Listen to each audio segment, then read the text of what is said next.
خان صاحب کے بیانات سن کے میرا بھی دل چاہ رہا ہے کہ کہیں نہ کہیں کچھ نہ کچھ میں اتنا بڑا کر جاؤں کہ لوگ پوچھیں لوگوں سے کہ کیوں مرا تھا. ہم جب ملٹری رجیمز کے دور میں رہتے تھے تو ایک اصطلاح ہوتی تھی CMLA، جس کا مطلب تھا چیف مارشل لا ایڈمنسٹریٹر.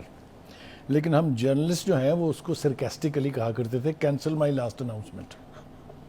یہ کینسل مائی لاسٹ اناؤنسمنٹ کا جو رویہ ہے خان صاحب کا، یہ کوئی تازہ تو نہیں ہے، لیکن اب جس انتہا کو انہوں نے پہنچا دیا ہے وہ کمال ہے. اس لیے کہ اس سے پہلے انہوں نے خود کہا تھا یہ کہ یو ٹرن لینے والے بڑے لیڈرز ہوتے ہیں، یہ عام بندے کے بس کی بات نہیں ہے. کوئی باہر کا لیڈر سن لے تو وہ میرا خیال ہے صدمے سے مر جائے گا اس انٹرپریٹیشن کے. لیکن بہرحال وہ ان کی انٹرپریٹیشن تھی، وہ سمجھتے ہیں یہ بہت یعنی عظمت والی بات ہے، یہ بہت کوئی قابل عزت بات ہے، تو ان کے تئیں ہوگی. ایک عام فہم آدمی اس کو سمجھنے سے قاصر ہے. ہیونگ سیڈ دس، جب 9 مئی ہوا تو آپ کو یاد ہوگا کہ عدالت کے اندر بیٹھے ہوئے خان صاحب نے یہ کہا تھا کہ دیکھیں میں نے تو پہلے بھی وارن کیا تھا، اب دوبارہ وارن کر رہا ہوں کہ اگر مجھے ہاتھ لگایا، اگر مجھے گرفتار کیا تو پھر یہی ہوگا. یاد ہے آپ کو؟ جی بالکل یاد ہے. پھر اس کے بعد انہوں نے کہا کہ نہیں یہ تو لوگ ایجنسیوں کے تھے، ہمارے لوگوں نے تھوڑی کیا ہے، یہ تو میرے لوگ ہی نہیں ہیں. یہ بھی یاد ہے. پھر آپ کو یاد ہے اس نے کہا کہ محسن نقوی نے کرایا ہے سارا کچھ. یہ بھی یاد ہے. بالکل یاد ہے. پھر انہوں نے کہا کہ اب یہ تازہ جو بیان آیا ہے وہ یہ ہے کہ یہ 9 مئی کا سارا واقعہ تو نواز شریف نے کرایا ہے. کیا وہ یہ رہے ہیں کہ میری پارٹی کے لوگ جو تھے وہ ہدایات لے رہے تھے نواز شریف صاحب سے، دفاعی تنصیبات پر حملے کی، کور کمانڈر ہاؤس میں گھسنے کی، میاں والی ایئرپورٹ پر جہازوں کو آگ لگانے کی کوشش وغیرہ وغیرہ وغیرہ. وہ یار کدھر جائیں، کس بات کا اعتبار کریں؟ آپ مجھے خود ہی بتائیں ایک عام فہم آدمی کے طور پہ کتنا یہ کنفیوزنگ ہے. اس کے اوپر جو مریم نواز کا ٹویٹ آیا ہے وہ ظاہر ہے مذاق اڑانے کے مترادف ہے.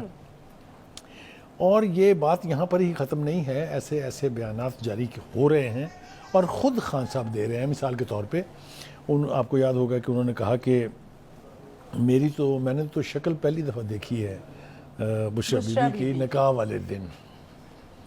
اب یہ کوئی عام آدمی سن کے کیسے برداشت کر سکتا ہے اس کو کہ جو ان کے سابق شوہر ہیں انہوں نے تو اب عدالت میں بیان دے دیا نا کہ میرے گھر آ کے بیٹھتے رہتے تھے، گھنٹوں ان کی ملاقاتیں چلتی تھی. پھر انہوں نے یہ بھی کہا کہ پھر جب اور زیادہ تعلقات بڑھے تو پھر یہ اسلام آباد منتقل ہو گئی تھی، میرا فارم ہاؤس تھا اس اگرچہ کہ ان کے بیانات میں بھی، پہلے کے بیانات میں بھی اور آج کے اور بیانات پھر وہ میں جو ہے وہاں سے روز ملنے کے لیے بنی گلا جایا کرتی تھی. مگر اس سب کچھ بھی چھوڑ دیں، جھوٹ بول رہے ہوں گے وہ.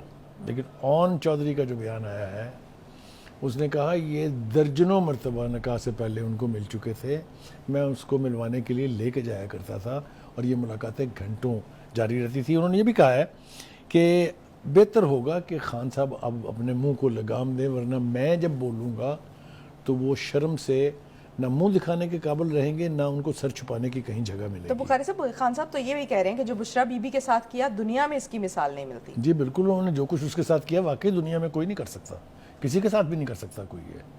ہاں انہوں نے جو کچھ کیا کہ مرید بننے گئے تھے، مرید بن کے پیر لے اڑے. آپ بتائیے دنیا میں کہاں ہوتا ہے یہ؟